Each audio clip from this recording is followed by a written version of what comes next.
இந்த சினிமா என்கிற மாபெரும் கலை ஆயுதத்தின் வாயிலாக சாதி, மதம், இனம், பாலினம், மொழி கடந்து இந்த நாட்டின் மூளை முடுக்கெங்கும் ரசிகர்களாக இருந்து தோழர்களாக நம்மோடு பயணிக்க துவங்கியுள்ள அனைவரோடும் இணைந்த ஒவ்வொரு மனிதருக்காகவும் ஒலிக்கிற உரிமை குரல், மாநில உரிமைக்காக, பெண் உரிமைக்காக, சமூக நீதிக்காக, சமநீதிக்காக, மதச்சார்பின்மைக்காக உண்மையா ஒலிக்கிற குரல். அதனால் இந்த குரலுக்கு எதிரா இன்னும் இன்னும் எத்தனை எத்தனை குரல்கள் வந்தாலும் ஓங்கி ஒலிக்குமே தவிர ஒரு நாளும் ஓயவே ஓயாது. எஸ்,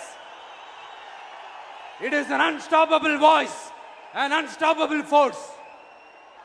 நம்ம அரசியலுக்கு வர்றதுக்கு முன்னாடி அட இவரெல்லாம் வரமாட்டாரியா, அவரே வரல, இவரே வரல, இவருங்க வர போறாரு அப்படின்ட்டு நிறைய பேர் ஜோஷியம் சொன்னாங்க. அப்புறம் நம்ம கட்சியினுடைய பேர் அறிவிச்சதுக்கு அப்புறம் பேரு தானே அறிவிச்சிருக்கிறாரு, மக்கள் கிட்ட பேர் வாங்கணும்ல, அதெல்லாம் முடியாதுன்னாங்க.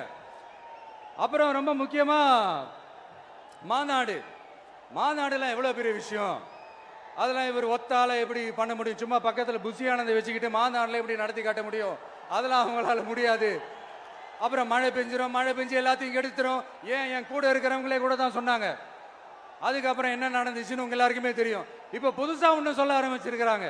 அது என்னடானா, ஆட்சியை பிடிக்கிறதெல்லாம் அவ்வளவு ஈஸி இல்லை இல்லையா. இப்ப அதெல்லாம் விட்டாங்க, இப்ப இங்க வந்துட்டாங்க. இவர் நேரா ஷூட்டிங்ல இருந்து வருவாராம், வந்து ஆட்சியை பிடிப்பாராம். அது எப்படி இவராலே முடியும், அவராலே முடியல, இவராலே முடியல, அவருக்கு அத்தனை வருஷம் ஆச்சு, இவராலே எப்படி முடியும்ட்டு ஒரு பக்கம். இன்னொரு பக்கம் கூட்டம்லாம் ஓகே தான், அது எப்படி ஓட்டா மாறும் அப்படின்றது இன்னொரு பக்கம். இப்படி கதை, திரைக்கதை, வசனம், இயக்கம், பாடல்கள்